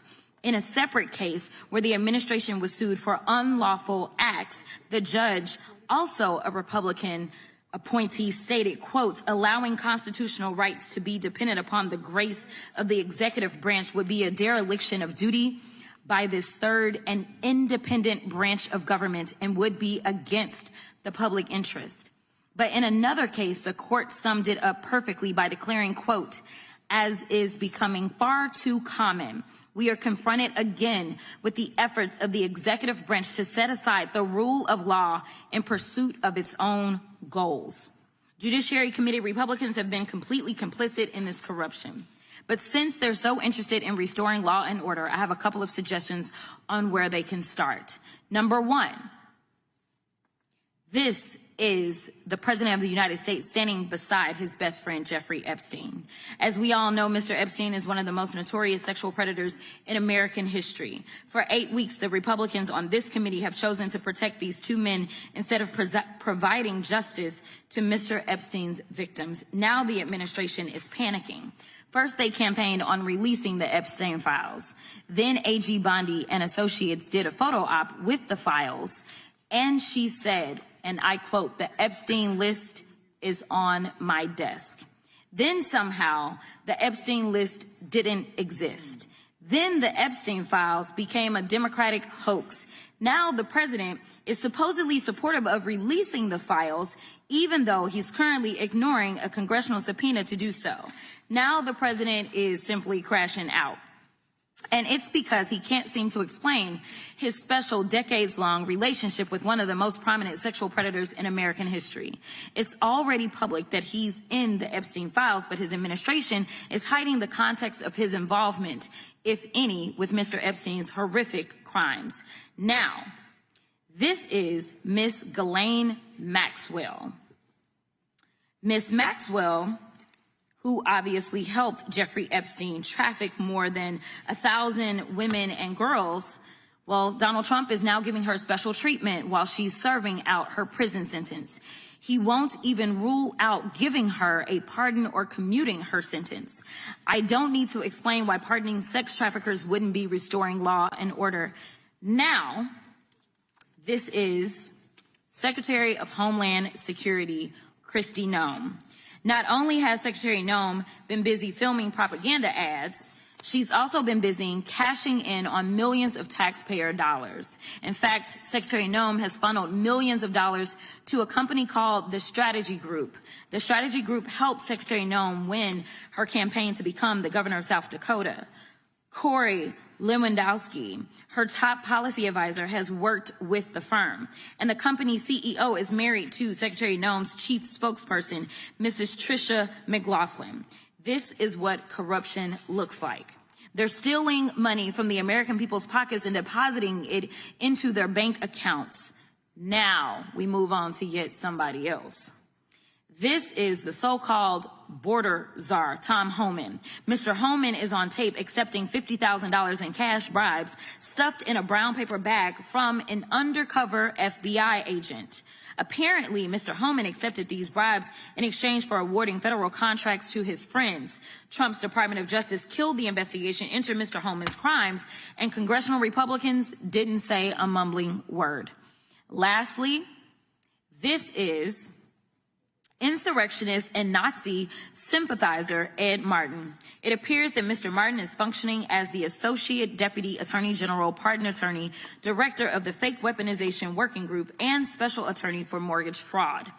All that means is that Mr. Martin is Trump's lapdog, whom the president sends to initiate lawsuits against the president's perceived political opponents. This is what we call organized crime. They're breaking the law, often by stealing taxpayer dollars, covering up their crimes by ending and obstructing investigations, then prosecuting people who call out their unlawful behavior. And while the Republicans are encouraging this corruption, they're abandoning actual victims of violent crime and ignoring the Republican-led state's 21st century murder crisis. In September's appropriation markup, congressional Republicans proposed reducing the FBI staff by thousands of positions and underfunding the agency by more than $1 billion. They've proposed slashing resources from the ATF.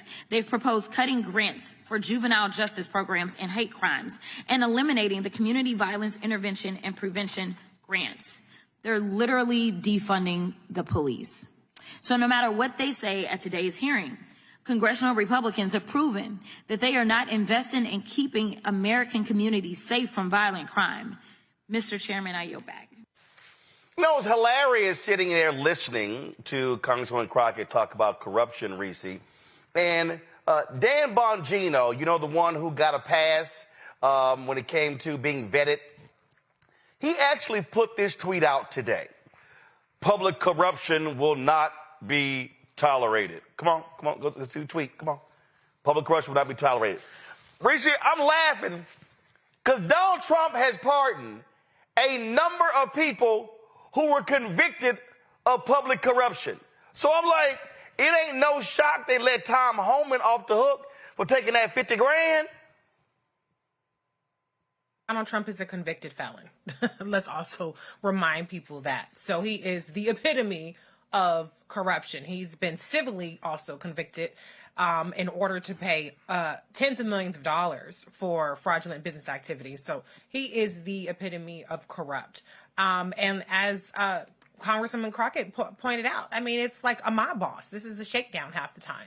So I think Dan Bongino, I think he maybe is trying to distract from the fact that he was one of the people calling for the Epstein files before he became, undeservedly so, the deputy FBI director. But nobody believes anything you got to say, Dan. Okay, so bye-bye. I just sit here, Joy, and I mean, first of all, let's just be real clear. Yeah. Donald Trump is completely, undoubtedly, absolutely, undeniably corrupt.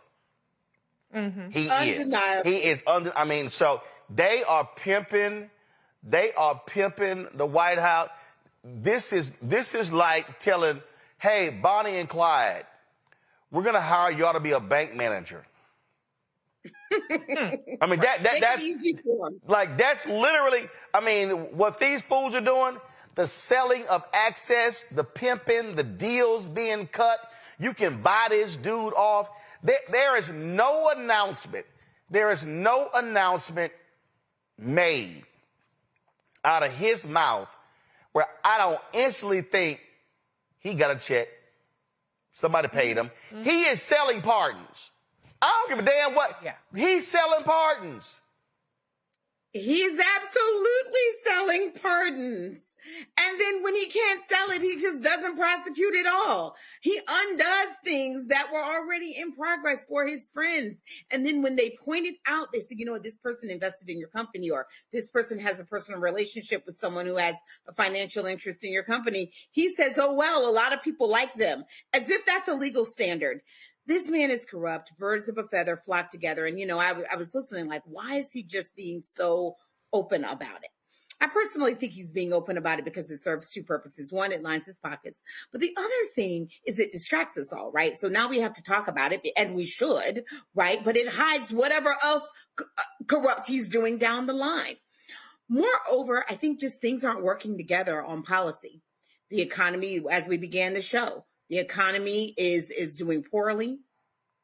His tariff policies aren't going the way he wants them to go unless he tries to buy people, right? Where they give him, like the Swiss did, give him a watch or give him a gold bar or give him something, right? And also like his immigration policies are hated.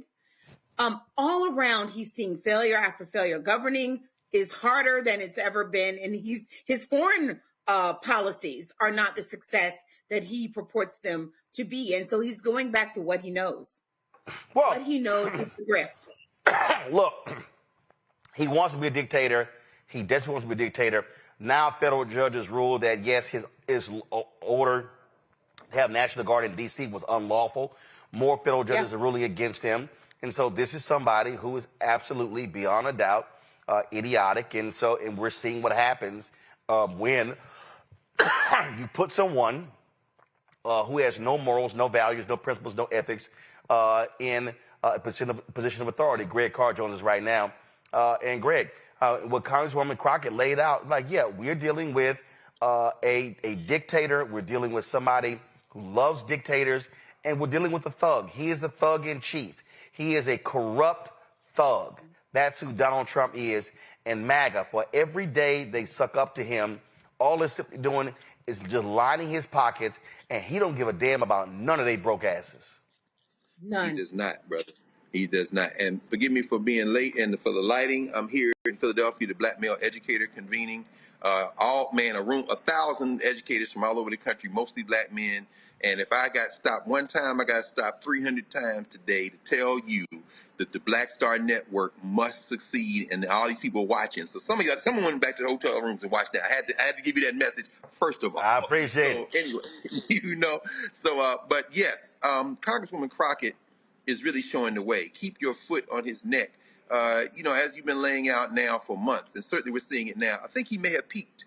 As you say, the judges are pushing back now, whether it be Utah, whether it be district and state judges, whether it be his person in Virginia and in New York who are in trouble now as these federal judges say, you weren't even appointed. And wait a minute, wait, you're filing claims to the grand jury and you didn't even give them the true bill? So he may have peaked. This stunt he pulled with Mohammed bin Salman this week in the White House, when approached about the journalist Jamal Khashoggi to say, hey, a lot of people didn't like him and things happened. Donald Trump, we know, is mentally ill. We know he's not well. But what Congresswoman Crockett is doing now is pressing the advantage. If we had some more people to follow her lead and join her, I think you would see a very big sea change. We certainly saw it with Thomas Massey and Ro Khanna and the four who would not be shaken, who decided to go ahead on the Republican side and move toward getting the Epstein files released. I don't expect they're going to be released. But you saw not only was only the one congressperson, that crazy Clay Higgins that you've been roasting, vote not to release them, but the following day they then voted unanimously, Senate and House Representatives, to say, oh, and that money you trying to steal, $500,000 floor, you going to stop doing that. Everybody had to vote against that. What Jasmine Crockett is doing, what Representative Crockett is doing, is basically delivering a playbook from the House of Representatives on how to speak truth to power and to be fearless. Between what she's doing and what, a person like Gavin Newsom is doing in California, I think this is what turns the tide as this thing has. I really do believe it's beginning to peak. Indeed. We got some breaking news.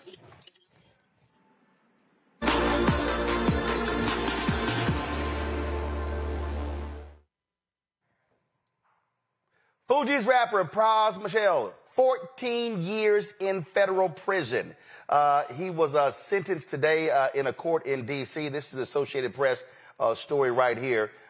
He, of course, sentenced to 14 years in prison over illegal donations to the Obama campaign. The story lays out right here that he declined to address the court before he was being sentenced. In April 2023, he was convicted of 10 counts, including conspiracy and acting as an unregistered agent of a foreign government.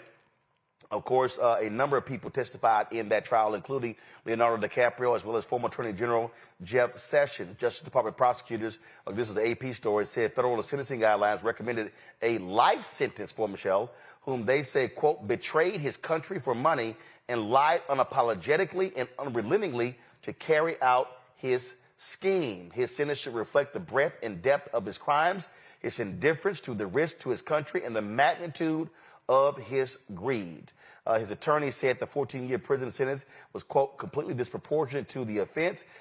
He is going to appeal his conviction. His defense attorney recommended a 3-year prison sentence as well. So, again, of course, one of the founders of the Fugees, Pras Michel, sentenced 14 years in prison. Hey, there's a way to get out. Now, granted, he was sentenced for trying to funnel donations to Obama, But trust me, we know how Trump works. He'll gladly take $3, $4, $5 million check to issue a pardon. So we'll see what happens here. And so all y'all were hoping for a Fuji's world tour. Remember when they called that tour off? I was like, that may not happen ever again. That is the case now. All right. Let me actually, I won't go to a break. Talk about this story here. A federal judge has ordered Alabama to use a new state Senate map in the upcoming 2026 elections, ruling that the current districts illegally dilute the voting power of black residents in Montgomery. U.S. District Judge Anna Monasco, a Trump appointee, found that the state violated the Voting Rights Act by packing black voters into Senate District 26, limiting their influence elsewhere. The new court-selected map unpacks District 26 by redistributing some black voters into the adjacent District 25. State Senators Kirk Hatcher, a Democrat, and Will Barfoot, a Republican, currently represent these districts. Governor Kay Ivey declined to call a special legislative session to redraw the map, leaving the court to impose a new plan. While this change shifts voter demographics in the area, it is not expected to affect the Republican supermajority in the Alabama Senate. In North Carolina, a 3-judge panel in North Carolina recently heard arguments regarding a lawsuit challenging the state's new congressional maps. The lawsuit alleges that Republican lawmakers redrew the district lines to dilute black voting power, specifically by dividing a long-standing black opportunity district in eastern North Carolina, that's the one Don Davis has, in order to secure an additional GOP seat. Deborah Dix Maxwell, president of the North Carolina NAACP, highlighted the urgency of advocating for federal representation. Legal experts indicate that the plaintiffs will need to demonstrate intentional racial bias in the process of drawing the maps. With the candidate filing deadline approaching on December 1st, a court ruling is expected soon. Greg, I want to go back to the Alabama Senate map. Mm-hmm. And this is what I kept trying to explain to people, why that Louisiana case is so important.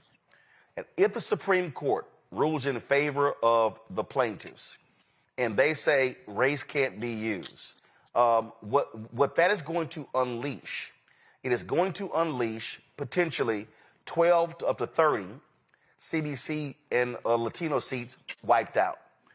But it's going to then be cascading downward. It's going to impact state races as well, local races. And we're seeing right here in Alabama, again, federal judges and a Supreme Court rule creating the opportunity district that Shamari Figures is in. Now you're talking about this right here. Look, the supermajority in Mississippi was broken because a federal judge ruled that black folks were being screwed over. So the reality is that black power in the South is on the precipice of being wiped out because these right-wingers want to destroy Section 2 of the 1965 Voting Rights Act. No, they absolutely do. But, you know, it is interesting, isn't it, Roland? None of this is written in stone. None of it is written in stone. Certainly, it's very encouraging to see the 3-judge panel in Texas, as you've been reporting, say that this is a racial gerrymander. Of course, it's now going to go directly to the Supreme Court because in those instances, you have 2 district court judges and 1 appeals court judge that make those rulings when it comes to an issue like gerrymander, and then it's going to go straight to the Supreme Court. But, of course, the fact that you had both a Trump appointee and a Reagan appointee as 2 of the 3 judges in Texas really gives some encouragement. And the fact that this is a Trump appointee in Alabama certainly sends a message. All of those judges that Trump appointed, he didn't know any of their names. He wouldn't pick them out of a lineup. He was given lists by the Federalist Society. And that should give us a little bit of encouragement because these are judges that have been vetted by that right-wing think tank, that right-wing nasty piece of work, Leo and his crew. So for them to say this, it may very well be signaling that they've taken and gone a bridge too far. Now, certainly we don't hold out a whole lot of hope for the MAGA 6 on the Supreme Court as it relates to the case, as you say, in the Supreme Court gerrymander case that is now before the court. However, the Louisiana case, Calais. However, it could very well be that they may apply the brakes, if for no other reason than if you completely destroy Section 2 of the Voting Rights Act of 1965, they've got to know that this may very well become an issue in the midterm elections and it will become an issue that could ultimately lead, if the Democrats can capture the House, capture the Senate, and capture the presidency 2 years later, to expanding the number of people on the court. I think if we look back in 2 years and see such a thing begin to be in the pipeline, a great deal of it will be because these decisions that are coming out now. And we got to wait on the Supreme Court. But I tell you, man, I think they may be now signaling that it might be better to compromise with these black folk and compromise on some of this stuff than go so hard in the paint that the white lash and the backlash leads to them losing everything. So it is a very interesting development today. Again, what it goes to show you is they want to go after. I can't say this enough, Reese, to the people who don't get it. They want to go after everything black. And people need to wake up and understand what's going on. They understand that if you attack and eradicate black political power, you're impacting black economic power. You're impacting it in education, nonprofit. It cascades all the way. So there's a reason that we are being targeted. Well, absolutely there is. And we've always been in the bullseye. But I think to Dr. Carr's point, they recognize that we are at a precipice where they can go balls to the walls all the way off the deep end, but doing so at a time of great economic peril with great dissatisfaction and disillusionment within the country could backfire in very violent ways that I don't think that they're prepared for. I think that some of the people in this administration, by moving into military officer housing that they have no business being in, is kind of anticipating a bigger response to their policies and the results of the things that they're putting in motion. But I don't think that the judges are quite prepared to go that far. So we'll see whether or not these judges and up to the Supreme Court are prepared to go all in with the circumstances that we're in now. My inkling is that they might understand that preserving, we're talking about one black here, one black there, a couple of blacks, just let's have our little 12 blacks stay in Congress and keep people just a little bit more calm, a little bit more chill, versus going all the way over on the other side where people realize like, well, hey, I don't actually have citizenship. I don't actually have the ability to influence who has power over the area that I occupy. So maybe I have to go about this a different way. And I don't think that anybody wants that. And I've been saying for years that I certainly don't want that.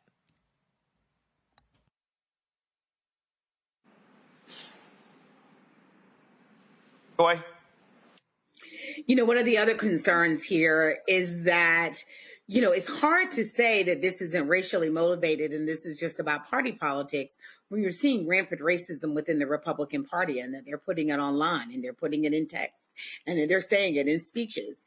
It's really hard to say that. I mean, there's a record here of motivations. And so no matter what they might, say in polite company, we understand what's being said, really for the record, for us all to see. And many judges don't want to be a part of that. I think there's also a real concern that we are under a threat to our democracy and that there have to be checks and balances. And that when you vest in all one party and you allow one party to completely take over, that what you do is you create a scenario where what's good for the goose is good for the gander. So next time you can see Democrats doing the exact same thing and courts having to uphold it because that's been the law before. So I do think that there are some real, concerns here that a court must look at.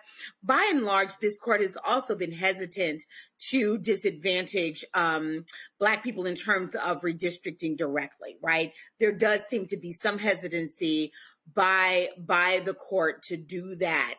And so we'll see that with us, this traditional group, when they're seeing that there is a real targeting of us, that there might be some pause. Certainly we've seen it at the lower court level. I think that hopefully we will have a better outcome than we've seen in the past at the Supreme Court level. But Republicans should know that whatever happens that they're able to do. Democrats will be able to do the same. And we do not want, as Reese said, this kind of pendulum swing. And I think that they are anticipating that people are going to be very upset about this. Yeah. As Greg Carr said, it's not a fait accompli. You got to vote in the fall. There you go. That's what we always say constantly. Quick break. We come back. Marketplace right here. Roland Martin Unfiltered on the Black Star Network.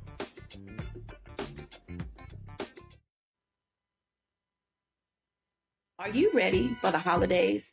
This week on A Balanced Life with Dr. Jackie, we're talking about all things anxiety and the holidays, whether it's performance anxiety, presence versus presence, making certain that everybody in your space understands the boundaries and how to respect your home. This week, we're talking about those things that will allow you to have a peaceful holiday season. It really is not about perfection. It's really about the house feeling warm and cozy and peaceful. You don't have to like everybody, but what you can do is be cordial in those environments. That's all this week on A Balanced Life with Dr. Jackie here on Black Star Network.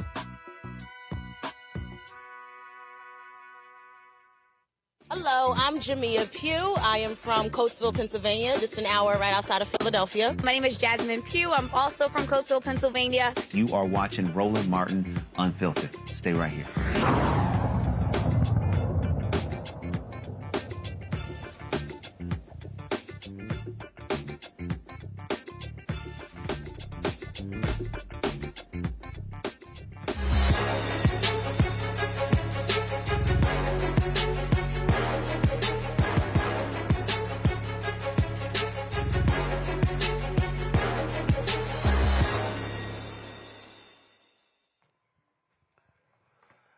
Thanksgiving is next week, but y'all already know Christmas stuff is already out. Tonight we have some holiday cheer with Christmas in Color. Becky Goodlow, the creative owner behind this vibrant brand, offers culturally inspired decor that brings warmth, joy, and representation to your celebrations. Becky joins us from Atlanta. Becky, how you doing? I'm good. How are you doing? Doing great. All right, so how did this whole thing start? How did you start with doing Christmas decorations? So we started the company in 2010, so it's been 15 years. And we started because we couldn't find any decorations for our own house that had brown skin. And we had two nutcrackers, actually 3-foot tall nutcrackers that were a gift from a friend of my parents. And we had them in our Christmas card photos for a couple years in a row. And every year people would call us and say, where'd you get those? Where'd you get those? And so we thought, well, maybe we should be selling them. So that's how we started, was with the idea of helping other Black families have decorations that look like them. All right. So we look at these decorations, and I'm moving them actually over here. So you got, so first of all, let's make sure Megan Kelly don't see this segment because, she said Santa was undeniably white. So this here probably would drive her ass crazy, seeing a Black Santa. But you got the snow glow here. We got the Black Santa. We got some angels. So what else we got? So who are these brothers? So did you notice the Black Santa? There's one Black Santa. I don't know if you have that one. Hold on. This one I got here, and let's see, what is it? What is his name? Let's see here. Hold up. He got names on here. He's holding a bag, and he's holding a Texas A&M bag. Yeah. So in that bag, he's carrying all of the Texas Longhorn players who we gonna beat next Friday. Matt Manning is in here as well. Matt, of course, Matt's gonna be sickened when we beat them down in Austin. So that's cool, Santa right there. All right then. Yeah, just have to let you know, my husband is a Longhorn, so he said to say hi. Well, he's been used to losing this year. So the only saving grace for him is he's an alpha. But that's the only saving grace. So he know he gonna get a text from me next Friday, after we beat that behind. All right. So you started this in 2010, and has it just been methodically growing every year? Yeah. So what was interesting was in 2010, you could barely find anything. Like every major store, like a Macy's or a Target, would have one or two things. but there was no place you could go to have a selection of items. And we would approach the major companies and every year and say, hey, would you make some nutcrackers or angels with brown skin? And the response at first was no, because we'll lose money. And so they had no interest in that. And I guess at some point they figured out that they could make money, because now a whole lot of those big companies are making the same things that I've been selling. Yeah, but see, well, first of all, let's just be real clear. America has always been defined by whiteness. And what they've always done is force us to accept that. And that's, but again, when you got ignorant ass people like Megyn Kelly who will say, okay, kids, deal with it. Santa's white. I mean, that's their whole deal. So this idea that having a culturally representative Santa matters. Look, my grandmother had a catering business. And my mama did cakes and used to actually, my mama would paint the bridal tops because they were always white. So it's like, give me that brown paint. Let's paint this sucker here. Because again, black folks wanted, they didn't want some white woman, some white dude on top of their cake. Right. So here's a great story. The first year that we ordered nutcrackers from a company that was willing to work with us and make ones with brown skin, we picked the white ones that they had on display and we said, make these with brown skin. And, we figured out the hair color, all of that. And then when we got them in the mail, and these are boxes and boxes, Roland, all of them had blue eyes. Oh, hell no. Didn't even occur to us that they wouldn't change the eye color. Wow. Right? So they were like, y'all ain't mentioned eyes. Right. Well, there are black folks with blue eyes, but the majority of us are not. Ain't that many. Right. So I had to learn how to paint eyes for that first batch because I thought I can't, at first we were like, oh, we could sell these and then the next order, but there's no way. So I had to learn how to sit there and paint the eyes. How many did you have to paint? Oh, I would say that first order, which wasn't huge, but it was still, I would say, probably over 500. I bet you were sitting there like, God, every time you had to paint one, but you were cussing every little bit. Like, damn it, I got to paint each one of these. Yeah, I understand. Yeah, it was a lot. It was a lot. Questions? But, then we got it together, and the vendor was great. I mean, it was great to find a vendor who didn't want me to buy thousands at first, so I could just get a few hundred at a time and, and grow that way. So it's been great. I'm sure Greg Carr is looking for one of the nutcrackers with a dashiki.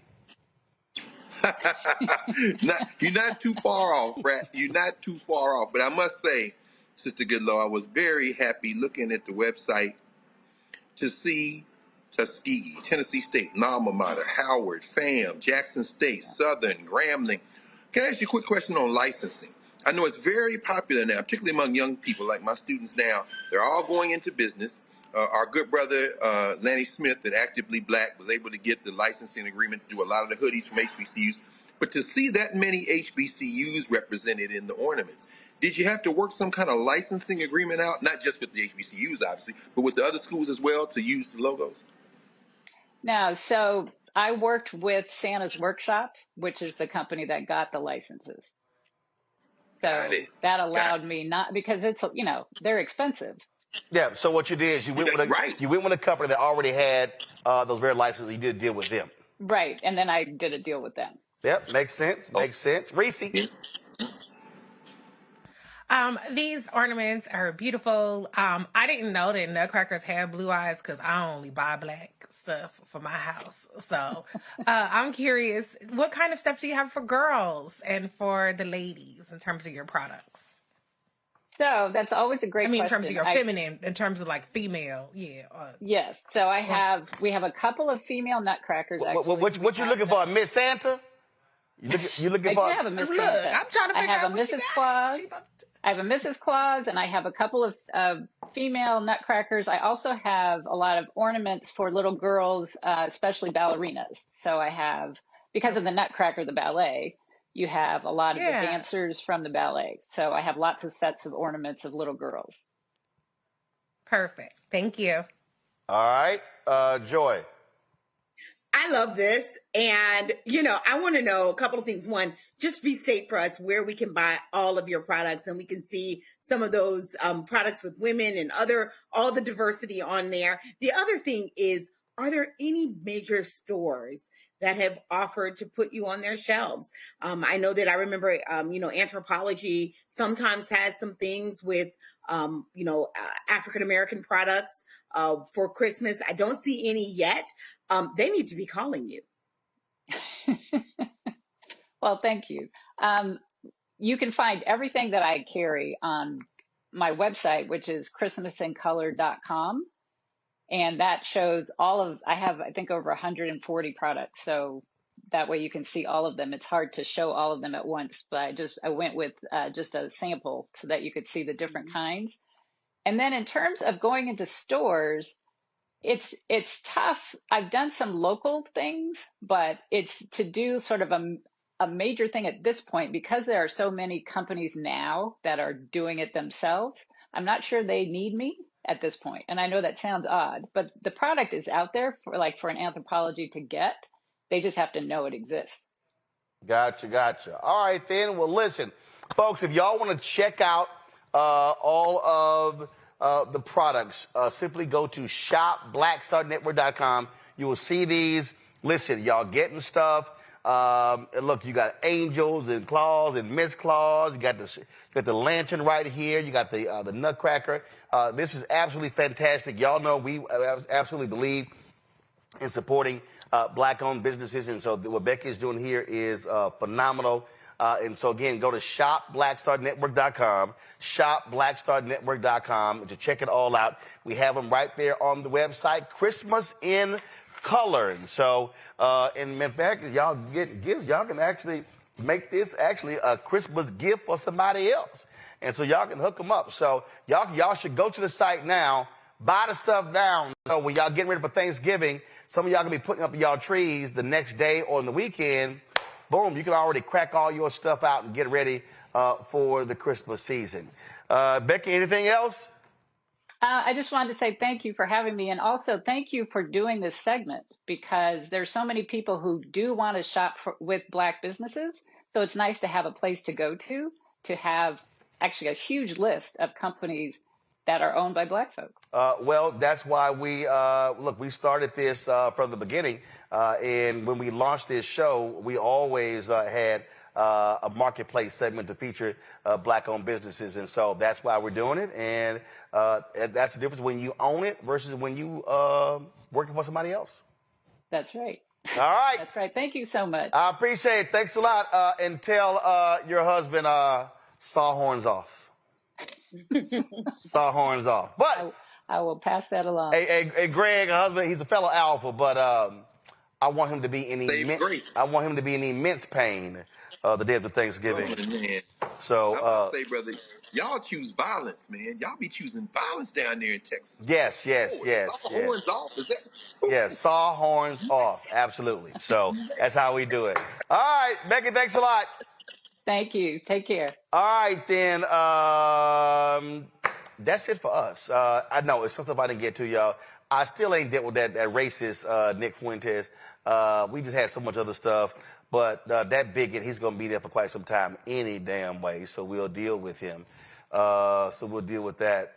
So, Greg, tell us more about the conference. And I'm trying to remember, did I speak at that conference before?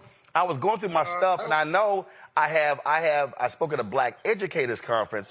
I'm trying to think, did I speak at the Black Male Educators? I'm not sure, but go ahead. No, I don't think so. The Center for Black Educator Development, good brother Sharif El-Mekki here in Philadelphia. This conference, I forget now, maybe in like 14th year, but now over 1,000 folks, I mean, maybe closer to 2,000, convened at the Lowe's Hotel here in downtown Philadelphia. Women, men, but mostly male educators and young people too. A lot of young people here under 30. Tonight I was on a panel with Kamika Royal and Sharice Cheney, my man Ivory Tolson, who is our frat brother, editor of the Journal of Negro Education, talking about Black education. Dr. Leslie Fenwick talked about her book, Jim Crow's Pink Slip, which we talked about on the Black Table. A lot of educators here, man, and it's about recruiting more young people to be educators. So, in fact, this is their theme. We need Black teachers. This is the mantra. In fact, Roland, like I said, I've been going 1,000,000 miles a minute, but I saw a couple of the cats who teach the AP African American Studies course around the country. The last time I saw them was actually when we did the Black Table session, and they were like, "We're gonna do Black Table again." I was like, "Roland been telling me, man, we got to do it." He said, "We got to come together." So I'm gonna schedule them, and we're gonna do another session with them, the AP African American Studies teachers. But man, I tell you, everybody here, they like, tell Roland, Black Star Network is what we need. We're all supporters. We watch. Some of them watching right now, I guarantee you. So it's an annual thing. Next year, man, we got to get you up here. It's always right before Thanksgiving, that weekend before Thanksgiving here in Philadelphia. All right. Well, let us know. We'll think about it. Reese, what you got coming up on Saturday? We'll see. It's a lot going on. But I tell you what I have coming up every day. My Am I Tripping game and my Sounds About Right game. Since we talk about Black bitch. Yo, what? I hook it up for the holidays.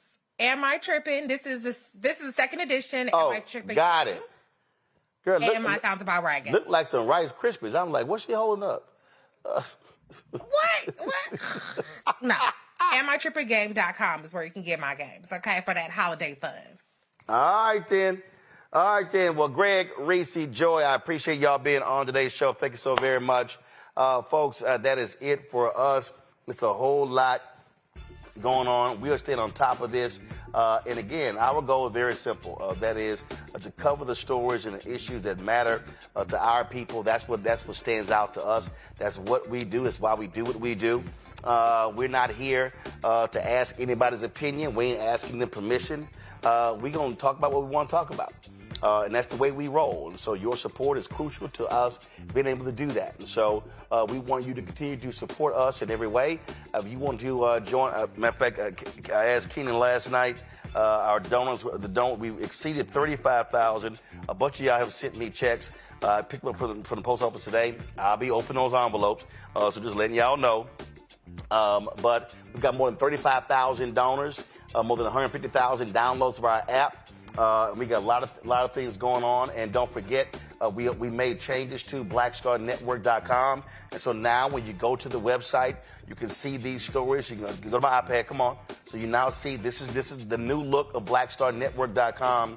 How we have all of this information on here, broken down with politics, news, our latest videos, our shows. Also, a much easier way for you to donate.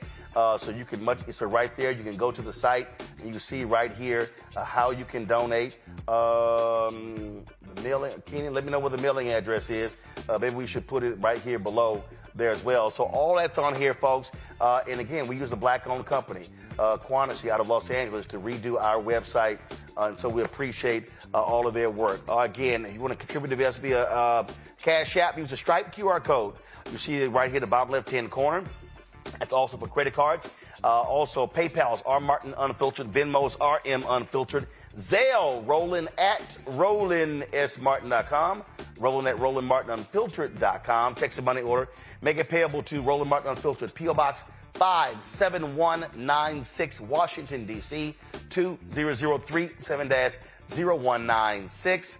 Download the Black Star Network app, Apple phone, Android phone, Apple TV, Android TV, Roku, Amazon Fire TV, Xbox One, Samsung Smart TV. Be sure to get a copy of my book, White Fear, How the Browning of America is Making White Folks Lose Their Minds. Available at bookstores nationwide. If you want to get our Black Star Network, Roland Martin Unfiltered swag, go to shop.blackstarnetwork.com. We've got our T-shirts. Don't blame me, I voted for the black woman. Hoodies, wall art, mugs, and more. All right there. Shop.blackstarnetwork.com. You see all these products right here. You can support as well. So check it all out. We've got toilet paper, Leafy. We've got smocks right here. We got backpacks. We've got skincare, cupcakes, chips. We've got stuffed animals. We got art, HBCU shirts. We got crossword puzzles. We got all this sort of stuff. We got, of course, journals. We've got fragrances, gem wraps, and of course, you got right here all of the Christmas in color stuff as well. All of that, shop.blackstarnetwork.com. And do this in your favor as well, y'all. No. Right here. Do a screenshot. Do a screenshot right now of this here. And so do a screenshot. Let me smile. Okay. So do a screenshot, and I want y'all to share it. Now, Anthony, give me a wide shot. Come on, give me the wide shot. Thank you. All right, so do a screenshot. So I want y'all to share this. Post it on social. Tell people to go to shopblackstarnetwork.com. You are supporting Black-owned businesses. This business, we get a proceed of the sales. So you're supporting this show. When you buy for these products, you're supporting this show and these Black-owned businesses. We have to be able to learn to help with each other, utilize our resources together. And so please do that. Don't forget, download the app Fanbase. Also, if you want to invest, they've raised $13.8 million. The goal is $17 million in the Series A fundraise. Once it closes, it's done. And so go get more information at startengine.com/fanbase. Startengine.com/fanbase. Startengine.com/fanbase. All right, y'all. That's it. I got to go. I'll see you tomorrow. Shout out to my cousin, Trevor Cobb. Today's his birthday. That's it, folks. I'll see y'all tomorrow right here, Roland Martin Unfiltered on the Black Star Network. Holla!